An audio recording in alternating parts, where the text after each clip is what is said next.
thanks very much for being with us here for the last session of the day. And one of the things I really like about this summit series is you sort of look at a program ahead of time and you wonder how things will fit together. But actually, I think as the day progresses, lots of the themes that get picked up throughout keynotes and breakouts and debates suddenly start to take on a coherence. And I think this session that we're having now, which is looking at research-based entrepreneurship as a driver of growth, is a really good example of that, because it will touch, I'm sure, on issues of universities' role in driving productivity and in economic impact, and also I think probably in public legitimacy, because I think it's really important these days for universities to be able to show how they are contributing to the economic and social wealth and prosperity of the countries in which they're based from a political point of view as well. So I think this promises to be a fascinating discussion, and I do have a fascinating group of people with me to make it so, I'm pleased to say. So let me introduce them to you briefly. Cheryl Regehr is Vice President and Provost at the University of Toronto, and as an academic has 20 years experience in forensic social work and emergency mental health, including as Director of the Crisis Response Team at Toronto Pearson International Airport, which I didn't know about you, which is fascinating. Next to Cheryl is Dame Wendy Hall, Regius Professor of Computer Science at the University of Southampton and one of the world's leading experts on the evolution of the web and how we interact with it as humans. She's director of the Web Science Institute and through a number of roles has helped to shape science and engineering policy and education, particularly the promotion of women in science, engineering and technology subjects. And YS Chi is chairman of Elsevier and director of corporate affairs and Asia strategy for RELX Group, Elsevier's parent company. He's also chair of the Association of American Publishers and a visiting professor at Sungkuk University in South Korea. So next time you're feeling that there aren't enough hours in the day, just remind yourself that there's always someone out there who's busier than you, and it's probably YS. But a great panel here to discuss the topic at hand. And I'd like to, if I can, suggest that we address it from three different angles.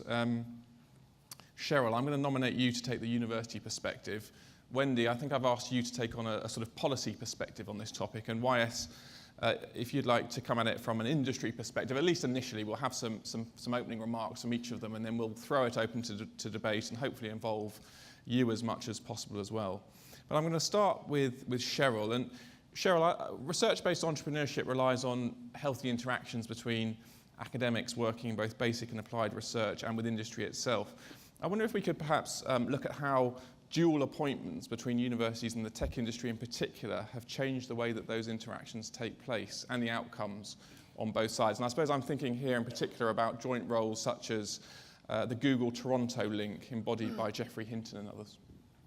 Great, thank you very much. So I think to begin with, it's important to say that there are challenges associated with these kinds of appointments, but we are incredibly highly motivated to be able to work through those challenges and to create opportunities for interactions between the university and industry. And we do so because they create these amazing opportunities for our students and for our faculty, but also because they create opportunities for our region and keeping talent in our region. So until 5 years ago, it was pretty common that a faculty member or a graduate student would go about creating some kind of wonderful new invention, and they would build it in Toronto, and they would nurture it in Toronto, and then they would sell out to a US company, and they would leave, and all of their team would leave. And that was pretty common, what we would see. And as provost, I sit in Convocation Hall and I shake the hand of thousands of students. And as I would shake the hands of engineering students and computer science students, particularly master's level students in engineering and computer science, I would ask them always, what are you doing next? Where are you going? And inevitably, they were going to Silicon Valley, Seattle, or Boston, and they were not staying in Toronto. And my heart just had a little flutter as YS was just saying, Toronto is the place to be now. All of this industry is moving towards Toronto. And we have been seeing that in the last 5 years, a tremendous change. So our number one goal is really to keep talent in Canada, and the example you provided of Geoffrey Hinton is a great one. Many of you will know Geoffrey Hinton is one of the pioneers of AI, and he had opportunities with Google, and what he managed to do was convince Google to come to Toronto and build opportunities in Toronto, and in doing so, most of the staff are his postdocs from University of Toronto, and that means that we're able to keep all those postdocs here in Toronto. The other thing is that the wonderful thing about having these industries here is that our research students, our graduate students are able to work with these industries, and that's a fantastic opportunity. And our alumni are able to build careers in the city in which they live, and that's also wonderful. There's benefits to industry, of course. They get talent, and as President Fortier said this morning, they have access to the university's ecosystem of innovation, and for us, that's not only campus-based accelerators, but it's also our 9 fully affiliated teaching hospitals that are tremendous hotbeds of research. And so these are all win-win. So we all have universities that have many types of appointments, and the key in doing this, as you might have heard in the video this morning, is flexibility in using these appointments and figuring out what does the industry want and what does the faculty member want. So one model that we use is the faculty as consultant model, and at our university, probably like yours, all faculty members have the opportunity to consult industry and others. We see that as integral to their roles. We see that as enhancing their research, enhancing their teaching. And in doing so, they just have to comply with our conflict of interest policy and identify how many days they might be using and what degree they're using university resources in their consulting. The second option that we have is partial secondments. And that might be 80% industry, 20% university. And one example of that is Raquel Urtasun, who is doing groundbreaking work in self-driving cars. And Uber wanted her to go to the United States. She convinced Uber to build a lab in Toronto. And so they built a lab in Toronto around her work. The third example is leave of absence. People have sometimes said that's the easiest approach, but leave of absence is examples that we have are an AI lab with LG right now, or a computing project with Samsung, all of which have just been negotiated within the last few months. We've also been very successful in negotiating agreements that preserve academic freedom, that all our agreements with industry have a benefit to Canada clause, and that's something that's key to our government, ensuring that the country benefits from the resources that the country has put into this, ensuring that our students can publish their work and complete their degrees. We need to make sure that that's in the agreements. And we provide assistance with legal assistance and negotiation. And we work with our academic partners to ensure that they understand academic freedom and what that means for our people. So all of those are very positive, but the challenge that we have, that makes faculty happy, that makes our graduate students who are doing faculty or doing research with industry happy, that makes industry very happy. The challenge that we're left with is who teaches the students on campus. And if we are to do what we've been asked to do, create another 1,000 master's students with expertise in AI and build the pipeline of undergraduate students who will be able to become those research students, we need to find other kinds of reciprocal relationships. So one of the things that we do is be very familiar to you as well, is adjunct appointments and status-only appointments for people in industry to contribute to the university. Now, with those, they certainly do contribute in the supervision of graduate students when they come to them, and that's wonderful. But what we have with our hospital partners and our 6,000 clinical faculty and our hospitals and others is they also teach in our undergraduate and professional programs. And that's something we have not done as well as we should with industry. So that's something that we would like to work on more deliberately to ensure that that pipeline of talent will continue and doesn't dry up, because those people who are supplying and getting that talent ready for industry are all out in industry and are not in the classroom. And I'll look to my colleagues on the panel for suggestions on how we might deal with that challenge. That's great. Thank you very much for that. There's loads there, and it's tempting to dive in with lots of questions straight away, but let's stick to the plan and come now to Wendy for a more of a policy perspective. And Wendy, a productive science base and a productive environment for the translation of that research, and research-based entrepreneurship indeed, does, I suppose, need a strategic approach from government. And as the author of a recent report for the UK government on AI, what would you say are the key lessons for both governments and universities if they're to invest in and support research-led entrepreneurship in the most productive way? And what are the pitfalls as well? Thank you, John. It's great to be here. Lovely buzz and fabulous panel to be on. So thank you very much for inviting me. I'm going to come to answer your question, but via a couple of stories. While I was thinking about what to say, I thought about entrepreneurship and research-led universities. And not a lot of people know this, but as well as being a leading academic and a policy person, I'm also a serial entrepreneur. I counted up at least 6 companies that I've started, starting in the 80s with a traditional Solent Software Limited, it was called, selling computer-based learning to schools. And then I did the Microcosm.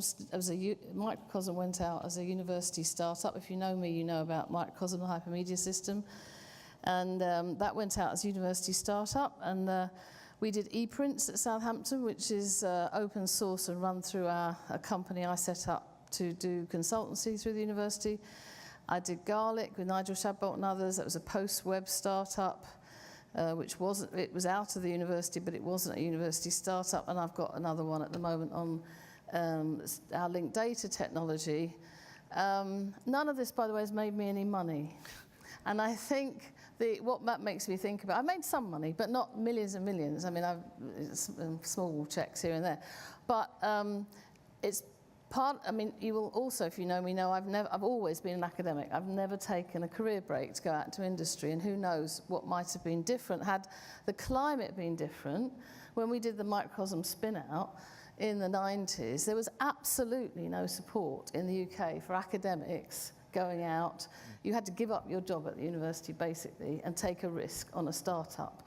Then I thought, I was also on the plane reading something about Google. There's always stuff about Google in the press, but thinking about the Google story, you have Brin Page at an amazing university like Stanford, who broke a lot of the rules to develop one of the world's biggest companies, right? They didn't finish their PhDs. You mentioned about helping people finish their PhDs, and evidently, I think it's Brin's mother has never forgiven him for not finishing his PhD.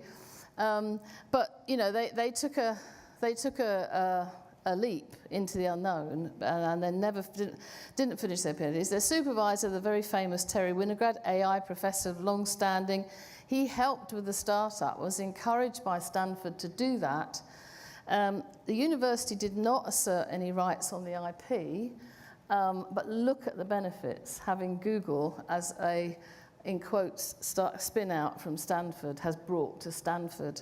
And I think that story is very telling. When you try and over-regulate,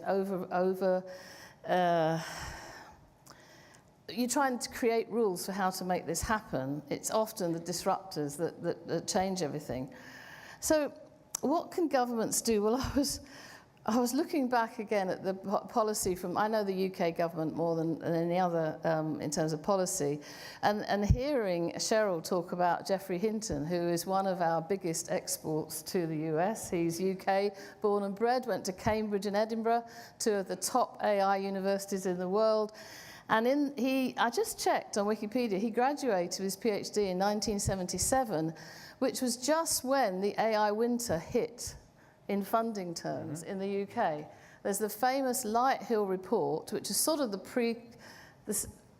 precursor to our report in a way, that categorically said the UK government will not fund AI research. That was in the 70s. And that was led to, and it was happening, it was probably the right decision at the time, right? Because they'd funded a lot of AI research, and they needed to see the impact of some of it before they could agree. And we've had several AI winters, and I predict another one. We're in an AI spring-summer at the moment. So that was very interesting that government policy actually led to a big brain drain. A lot of our AI researchers did leave the UK at that time and went to find the places they could do their work, get funding. We luckily in the UK retained our key AI research universities. The other thing looking back was that in terms of government policies, Maggie Thatcher tried economic drivers. And we live with the legacy, some good, some bad, from her time as the Prime Minister, in terms of, she actually said universities should make money out of their IP, and that should be a driver for their growth. That was the policy of her government. And for a long time, that drove government policy in this area. And we still live with that legacy in the UK, even though it's now well proven that universities are not going to generate an income stream from entrepreneurship directly. It's very much an indirect benefit. And I think a lot of the things you said were about that. You didn't say Toronto gets millions of pounds from its companies. That isn't the way. But that was what Maggie Thatcher, it's a very indirect return on investment. Currently, in the UK, we are under the hammer of, all the league tables we have to worry about a lot are the research excellence framework we have. Every 5 years we have to submit our research. We get judged, and I'm on one of the panels because I figure you have to be on it to try and make it better rather than ignore it. But it's a lot of work, and we end up, that's the way we're funded for research through our universities largely, apart from the grants we get. And up until the last but one ref, it was all about publications and grants. And we now have impact factors in there. And so I think this is one of the benefits now of the ref, although a lot of academics objected at the time, because of the length of time it takes for impact to actually show in metrics and in money and in return to either the university or the government. But at least now your entrepreneurial academic can get some credit over time maybe for actually taking an idea out and growing it either as a company or some other way, some other impact on the world. So that's is a positive as far as but there are unintended consequences because league tables drive behaviours. I was talking to someone the other day whose child, I can't remember if it was a boy or a girl, it'd be worse if it's a girl, was good at maths and wanted to do maths, but the school in the UK encouraged them to go on the history economics route because they were worried about their academic position, their position in the league tables. And so you think, what? So that maths is thought to be harder to get, so this child was encouraged to do it. And we have to be very careful about the unintended consequences. So just to finish up with the AI review and what we've done with that to try and get government to help AI and entrepreneurship in AI, as I said, we have a fantastic legacy of AI research in the UK, which is some way going towards what the superpowers, the US and China can do. And we have a fantastic tech startup culture as well. And so our focus was very much on how we support that startup culture, and also the skills gap, and how we reduce the support the academic industry interface in the light of the skills gap and the huge salaries that industry is now paying for anyone who could write the words artificial intelligence on a piece of paper or on a computer. Anyone who can spell artificial intelligence can get a job these days. So that's a joke, by the way. But it's huge amount of salaries, huge salaries. And I love what Cheryl said about that we really, really need to encourage the idea that instead of academics going off into industry and that's it, then they lose the tie to the academic, to the university, to get industry coming into the universities and getting a really two-way thing going. I think it's doing, and also to get the funding in for the investment into new companies for the bright young students, the young member of staff who's not ready for a Google or an Uber lab, but has a fantastic idea. And that means creating investment funds, and that's the route we're taking at Southampton. And I think I'll finish there. Great, that's really comprehensive. Thanks very much for that. And I do want to return to this issue of what I think Suzanne Fortier called the war for talent, because I think that's fascinating and how you sort of navigate that. But let's come now to YS. And YS, I asked you to sort of give us an industry perspective, and I suppose what I was thinking here was Elsevier has a very significant influence over the measurement and incentive structures that exist in research in particular, and which drive academic behaviour to a certain extent. And it's also a data and technology company that operates globally at the cutting edge of its field. So what I wanted to ask you was how it can use its unique position to ensure that research-based entrepreneurship can be directed towards research areas that have the greatest impact on society.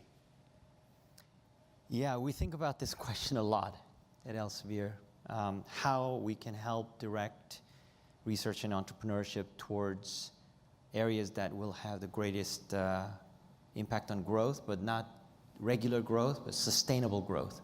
So I'd like to take that angle today.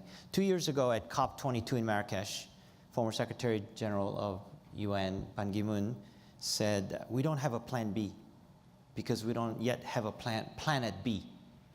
And this really drives the sentiment that guides Elsevier about what to do.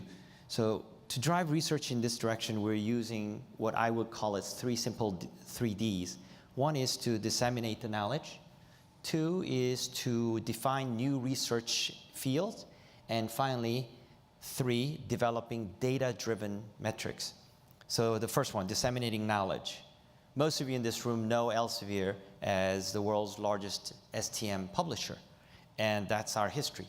It has been our history for over 100 years, and with that title comes the responsibility to publish and equip the research communities with the knowledge that enables them to tackle the biggest challenges ahead of us.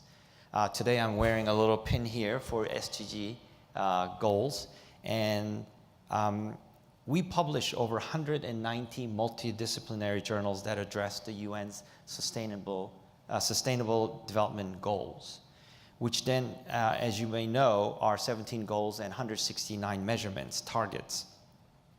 By creating more journals focused on SDGs, we are in a unique position to advance sustainability research and increase its prominence. Second D is to define new research fields. On top of being a publisher, Elsevier is also STM's largest data and analytics provider. And our solutions help us highlight trends within research and define new research fields like sustainability science. And you may be questioning, why is it important to define new research fields? When I was a student in college, and even up till very recent years, my alma mater offered courses in Asian American studies, but it was in topics and sporadic. It was never a program. And there was no predictability to it. Just this past April, it finally gave a home, an institutional home, and it's now approved Asian American Studies program with a certificate, or most of you may call it minor. Why did it make a difference? Well, it made a difference because it's a real curriculum and there is a structure. Also, the university then can offer more diverse and predictable courses in the field, and in turn attract faculty and students into the field by simply combining it into a field. Now, that is in an area of my personal interest, but this is the same thing. In 2015, we put together a report on sustainability science, and we wanted to index it as a separate field. Why? Because it would then bring the attention.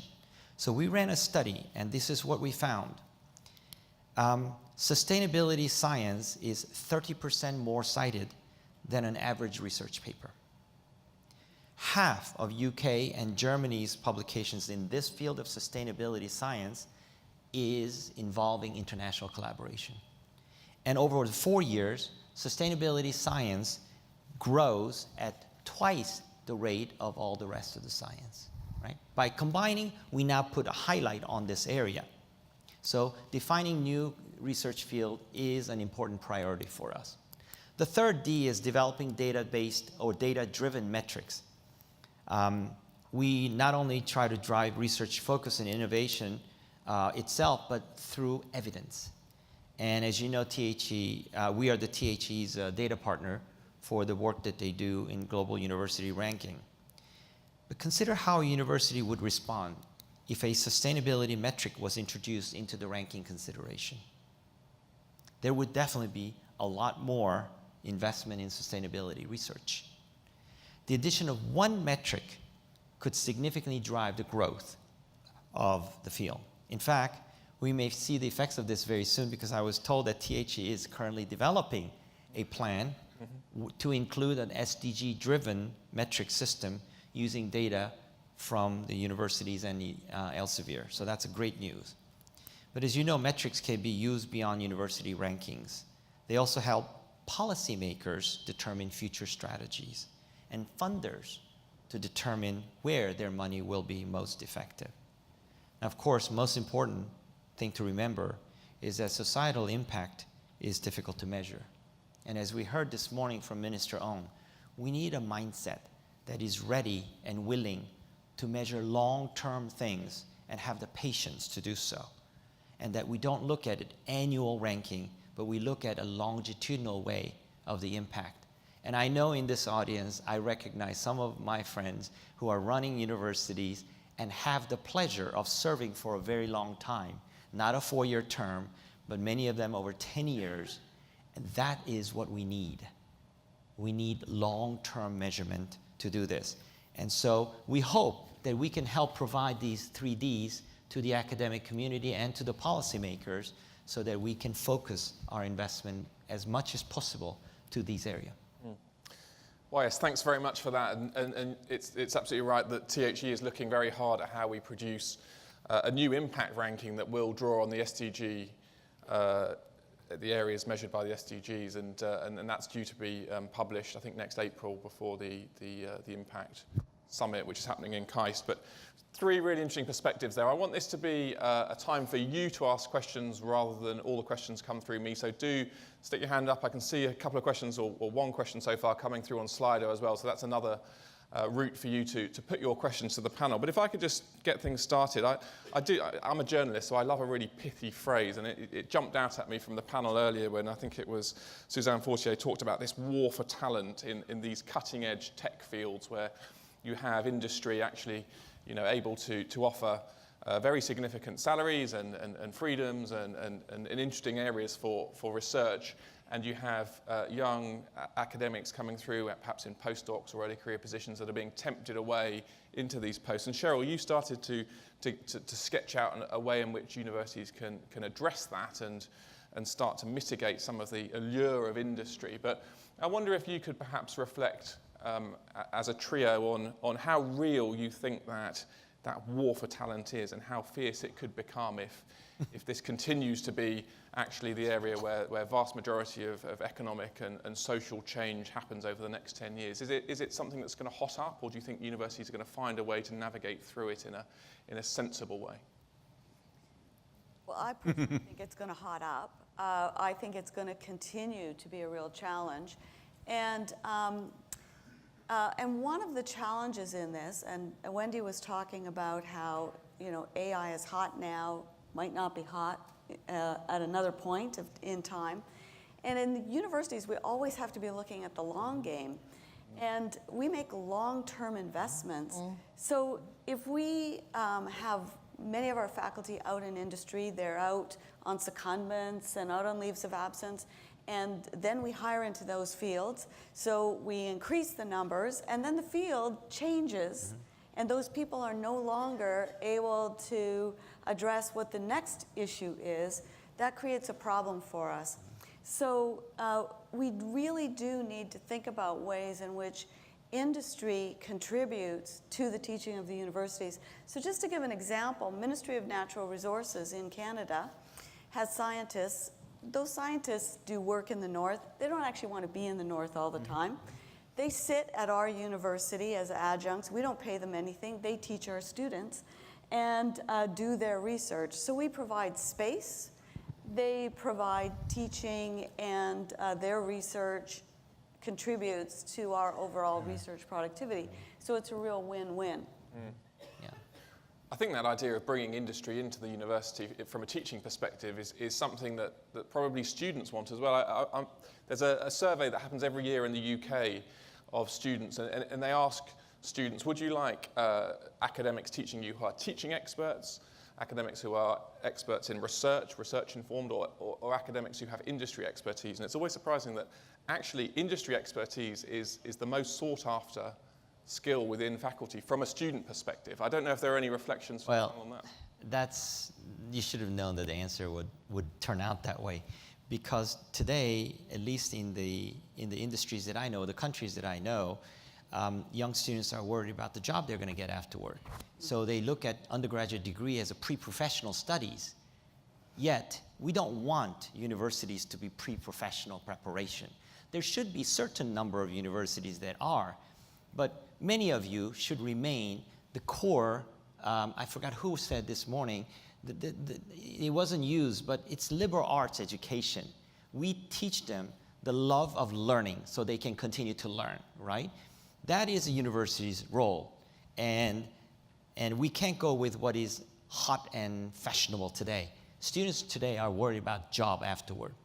Now, from an industry perspective, I assure you, we can take your history majors, we can take your language majors, and we can teach them the skills we need at that moment. That's our job. I think the Microsoft guy said the same thing. That's our job. But give us people who have great basics. That's all. Basics. We don't need you to actually teach all the languages in computer programming. We don't need you to be able to know every depth of a certain field. We just need you to have the love of learning and have the basics. So, Cheryl, I think this war of talent that Suzanne mentioned is indeed, I agree with you, going to be there for forever, as there had been in the past too. This isn't the only field in which we've had it, but it's not a war. It is a really good environment in which we allow talented people to jump in and out. Why not, right? Now, in a small scale, I teach a course now. I've been teaching now for 3 years. I don't have enough knowledge to teach anything by the old standard. I don't even have a PhD. But I have gathered enough practical knowledge from running a business that transformed from being a publisher to data analytics, and I'm teaching MBAs, okay, about the importance of data analytics in all the decision making. And it is a popular course at Yonsei University this term.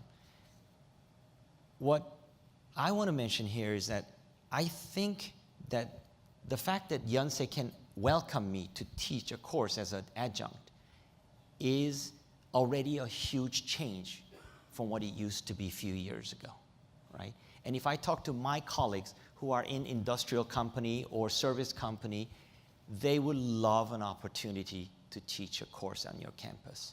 They would love that opportunity. It's an honor for us to do that. And for me, it's a chance to have funded 5 student groups whose final projects were worthy that they are now startups.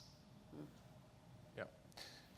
Wendy, did you want to come in on this, or should we go to the... No, I do, please. Come on then. I'm shocked. 2 things I'm shocked about. I think you live in an ideal world where you think industry doesn't want skills that they can use immediately. When we did the AI review in the UK, the tech companies want machine learning programmers now. And I have constantly in my career as a computer scientist said, we teach for the long term.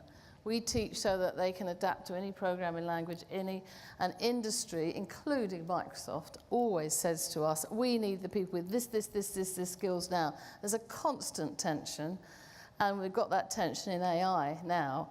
And whilst in the AI review, we put in the need to create courses or to help, industry do the training to get your history graduates into AI. You're not going to get a history graduate easily becoming a machine learning programmer, right? They can work in the industry, but they're not going to become machine learning programmers in any short-term future. I'd love to have you as an adjunct professor at Southampton, but I bet you the QAA would get in the way if you to teach a whole course. That's metrics we have to do in the UK, which is get through the QAA and the NSS and everything else that we have to do to make sure our teaching is squeaky okay. I'm sure you'd be great, but not all adjunct professors, not all industry people are great at teaching. But the thing that most shocked me was that Elsevier and THE are planning to drive our research agenda by putting a metric in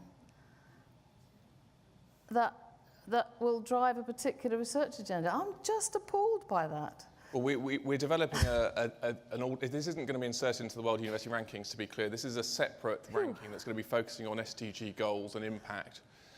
So clearly, from our point of view, rankings are put out there, and if they drive research agendas, that's not the sort of explicit goal of a ranking, but clearly there are lots of people who would believe that that's It's the indirect achievement. I've done my bit of launching new research disciplines, and the hardest thing, and when I go to China, I find this the hardest thing to get across, because in China everything is very incremental and it's building on existing research. When you start a new research agenda, the hardest thing to do is find journals and conferences into publishing. And I'd love to know how Elsevier can help us with that, because I've tried doing what we used to call overlay journals, where you say, right, all these papers are actually about this subject, so we'll create a virtual journal. And if we can really make that happen, then that would be fantastic, because if you're not being creative and at the cutting edge, you're not doing leading research, and by definition. I don't want this to turn into a ranking session, because God only knows we have enough of those during this summit. But to be clear, the whole point of the SDG impact ranking is to actually, and I think this is what YS was getting at as well, is to actually give measurements that do recognise the alternative modes of excellence that universities are producing. Because the criticism we get as we go around the world is that if you just have one view of what excellence looks like, and it's the traditional Western developed system focus on research excellence at all costs, which is, arguably what some of the sort of core ranking metrics reward, then that obviously misses out large chunks of the world. So that's the idea there. But let me come to the audience now. I think one of the questions here is an interesting one about the extent to which industry involvement starts to colour or even drive research priorities. What are the safeguards or governance to manage that potential risk? I don't know whether Cheryl, as someone who has sort of first-hand cutting-edge experience of dealing with these situations, are there safeguards that you have to put in place to make sure that the academic focus on research priorities comes first? So the university doesn't decide what people research. Exactly. So faculty members decide what they research. Absolutely. And the funding that they get is... Can we just make that a mantra from this conference? Research comes from researchers, not from people. Governments should not be doing it either, anyway. So, but as a result, and it gets shaped by what funding is available. So researchers begin with a wonderful idea, and if they can't get that funded, they often look to shape their idea so that it will be funded. So universities don't have control over what people research. We can provide some kind of seed funding, and we can hire people in different areas, but what they research is up to them. I think it's really important that whatever system you've got, and governments need to hear it too, whilst you can drive research agendas to meet particular goals, be they world sustainability goals or your own economic goals or whatever. You have to create a system where innovation can flourish. Otherwise you die. Totally agree with Wendy, someone says on the screen here. Have we, let's try and get, yes, Suzanne down at the front. Is there a mic that we could get down to the front here? Yeah, if we could just come down here. I want to get some actual voices and just, rather than words on a screen. It's all on Right down at the front here, second row, thank you.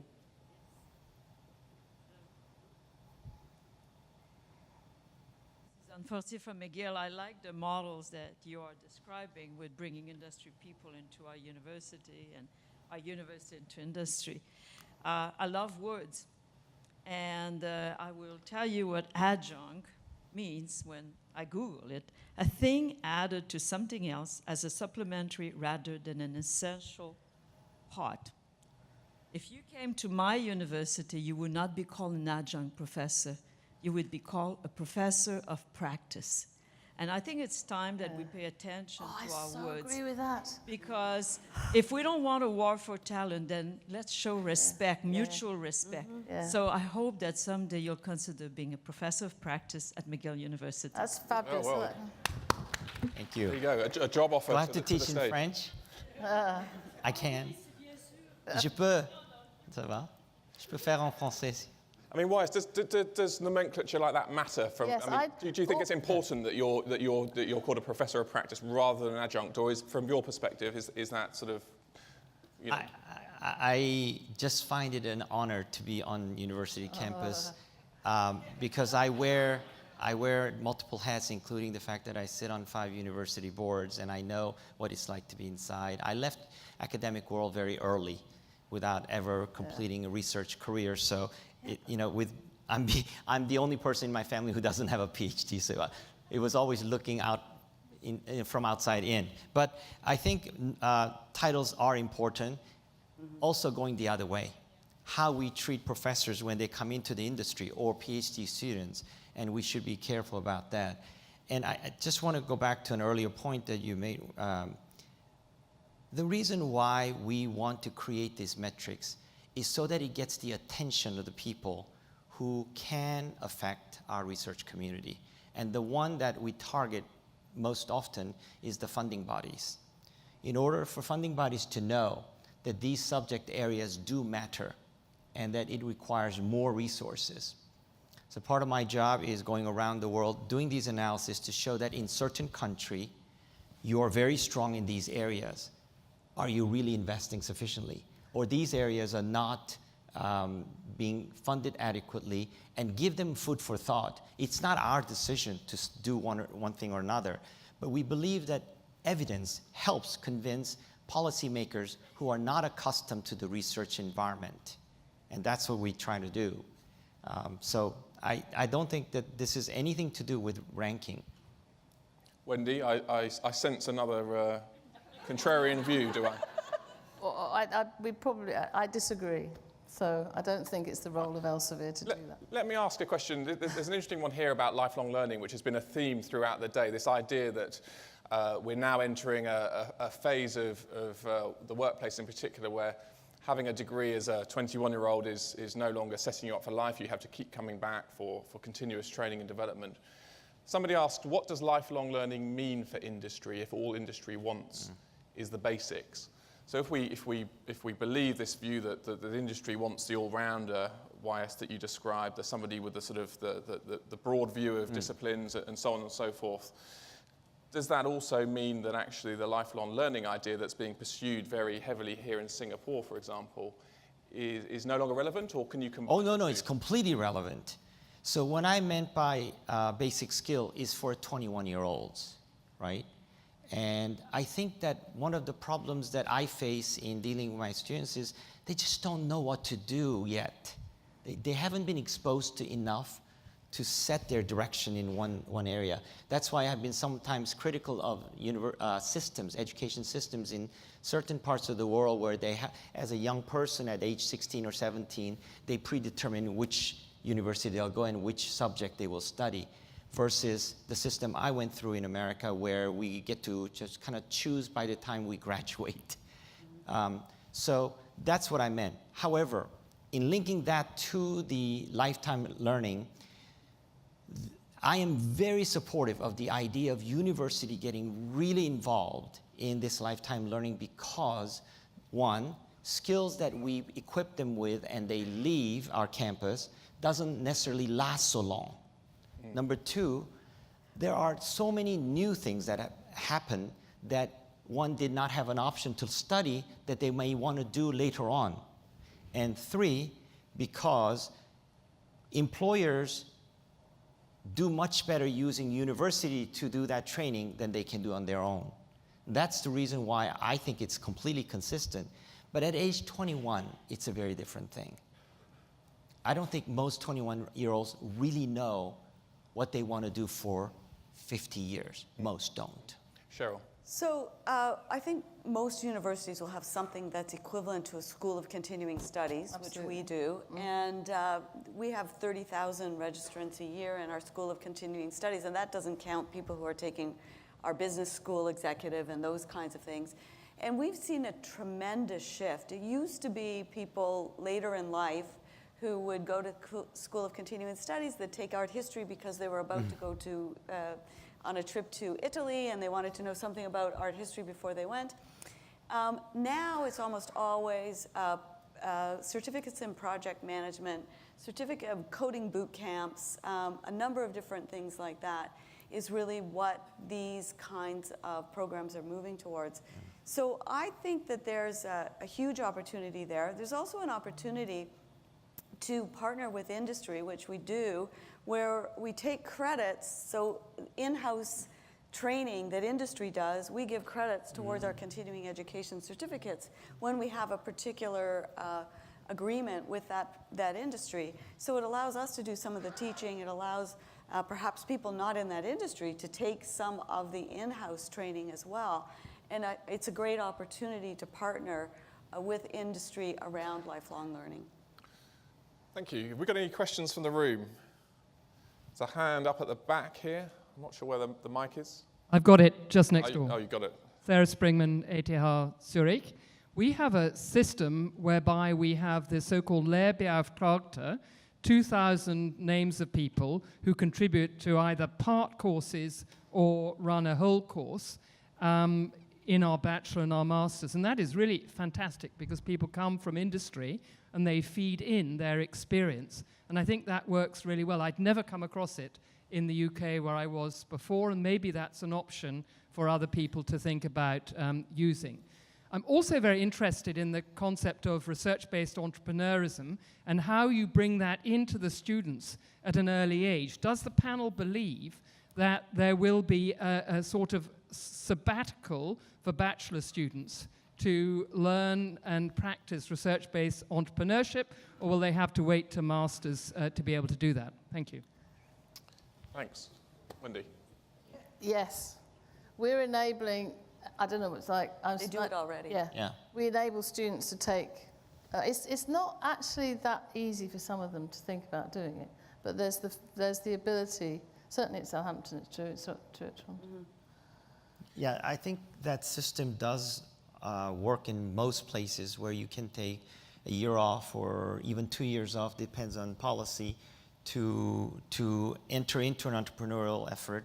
And if it doesn't work out, or even if it does work out, come back to campus and finish the degree so that they don't become Zuckerbergs or Gates who didn't finish the degrees. I think the biggest challenge for that is not the universities, I don't think, or the policy. I think the biggest challenge for that is parents. Parents are paranoid that their students, their children do not finish college degree because they go off and do something entrepreneurial and then they're left with neither the business nor a degree.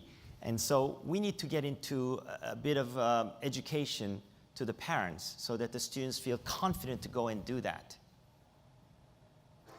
If I could just add, undergraduate students are taking entrepreneurial courses at enormous rates now, at least at our university, I'm sure all the others. And they are being offered at the undergraduate level, absolutely. There's a question which let's get the mic down here for a question on the second row. As we wait for that to come down, there was a question on Slido about how you implement research-based entrepreneurship as something that's central to a university without polluting the university's mission. I don't know if anyone can tackle that. Is there any sense that you're meddling with what the sort of traditional values of a university by bringing industry in, or is that just old-fashioned and something we should have no time for? Is it really conflictive? No, it's not pollution at all. It's No pollution. Fine. Okay, we'll go straight to the question here on in person then. Yeah, thank you so much for the panel discussion. My name is Mona Safar from Kuwait University. I'm Assistant Vice President for Planning. Since 2015, we have started an initiative called Startup Kuwait. It's basically a consortium of the public universities and the private universities in Kuwait. It's basically the idea, it relies on 3 pillars. The first pillar is training students. So it's a 90-day plus program. It's free of charge. It's where we teach our students the soft skills in parallel to the courses that they have. And at the end of that 3 months, they have a competition on a national level, and the prize that they will get, we call it the seed funding, comes fully from the private sector and also from the government sector, for example, from the Ministry of Youth. It is basically, it's not a prize for just a gift, it's just toward the project itself. And in addition to that, the teams that are winning, they are going internationally to compete with other schools and universities. We were invited in 2016 for the Global Entrepreneurship Summit, and President Obama actually praised the initiative. And today we are just moving forward, and we are getting invited in the entire Gulf universities just to replicate the model that we had. It is very successful. It was very slow at the beginning, but today we have more than 1,000 teams, interdisciplinary, from the business school, from the engineering school, from the science school. We have excellent projects that they get IPs. So in 2 years, I think this was a simple model, but flourished very fast. This was the first pillar. The second pillar is we get the research back from the industry to academia. And then we are moving forward to open the program for the public, so whether you're graduate or non-graduate. The objective is not to having the students being able just to learn the soft skills to work in the private sector or to have a startup. Our aim is really that to have a capable graduates that can work in government or private sector at the same time and have that innovative spirit. Should we? Okay. Maybe we could just, in terms of the turning that into a question, I suppose a couple of things. One is the softer skills, how important it is, and how you actually tackle the issue of softer skills amongst students to equip them to be entrepreneurs. And the second, maybe the element of competition, that idea of teams competing against one another. Is that a good way to actually structure entrepreneurship education to actually encourage people to compete within a university system or across multiple universities to develop ideas? Any thoughts on that? So first of all, I object to softer skills because I think what we're usually talking about are teamwork, we're talking about emotional intelligence, we're talking about leadership, and hopefully students are getting those in all of our programs, because we have opportunities. So I think the model that you're talking about for entrepreneurship is great, and I think it sounds like a wonderful model. I worry about language when we talk about core skills for surviving in society and calling those soft. And I think we all have to think about language. There are already entrepreneurship world team events, I think. Certainly Southampton, there is one, isn't there? Southampton team goes every year, I think. So I think it's absolutely to be encouraged. I would agree, not soft skills. Okay. Just a little side note, because here the topic of our conversation is supposed to be research-based entrepreneurship, right? Most of the entrepreneurship that I see from students, at least undergraduate students, are not research-based entrepreneurship. They're just entrepreneurship, right? And we should have our programs to encourage that. But the question is, how does university help specifically, because it's university, not because it's an uncle or someone else's business, but because it's university, how do we encourage research-based entrepreneurship? That's something only universities can do. And so I would like us to kind of separate this thought about entrepreneurship all being some kind of, tech or science or some other very, deep knowledge-based stuff, because most of them are not. On that, I mean, one of the things that came up this morning, and I forget exactly which speaker it came from, was that they said anything that can occur outside university will do so more efficiently than within a university. So university should really be focusing on the cutting edge, things that can, this is in terms of university industry interaction, things that can only happen with university involvement. Does that happen naturally? Or do you need a strategy to actually make sure that the right things are being focused on when it comes to business involvement with researchers in a way that actually produces useful entrepreneurship for society? Wendy, I'm looking at you. That's a really hard question. I'm thinking about, in my world of computer science, when you write a grant proposal, you often get reviewers that say, well, this could be, I mean, I challenge you saying research only happens in universities. In my world, research happens in... I did not say research only happens in You said this could only happen in universities. The Googles, the Microsofts, they have huge research teams and resources, and they are doing driving edge research, and they do the entrepreneurship because people spin out from them. And it's really hard sometimes for universities to say, well, what's our USP in this? Yeah. We haven't got the data, we haven't got the resources, so... but that comes back, I think, to the what won't happen in universities generally, although being an academic, you can see that Google does, that some companies allow for this, is the blue sky-driven research, the bit coming back to allowing academics and their students to develop new ideas that are not being driven by the share, the profits of the company or the company's policy or government policy, and letting those ideas flourish. And is there also an element of the... The one other thing to say is that genuinely blue sky research usually doesn't lead to impact for at least 20 years. And that's the hardest thing of all. It's very hard to do blue sky research in companies because of that. Yeah. They often encourage the people doing that to go out, do a spin out, because it's not delivering impact in the company fast enough. And this is the impact factor in the ref, where, how do you show impact over 20 years when the people who started it will have left and gone and done something else by then? So, but I think that's what universities are about. And I wasn't being critical then when I said I disagree with you. The thing about universities is to allow that absolutely blue sky experimental research. And is the interdisciplinarity and the scope for social scientists to come in and arts and humanities people as well a USP for universities, and one that should be exploited, in the sense that while we're on the topic of tech, Google or whoever may be able to develop great tech applications, but are they the right tech applications for the good of the world, and are they being developed in the right way? You want us to answer that in 2 minutes? That's a very profound question there, we John. have 2 minutes left. We can probably bump it just slightly, but I just wonder, I'd like to touch before we end on the arts, humanities and social sciences, who sometimes get forgotten about, but are they also crucial? You're talking to someone who runs an interdisciplinary research institute, so I hugely believe in I've done interdisciplinary all my research career. Yeah.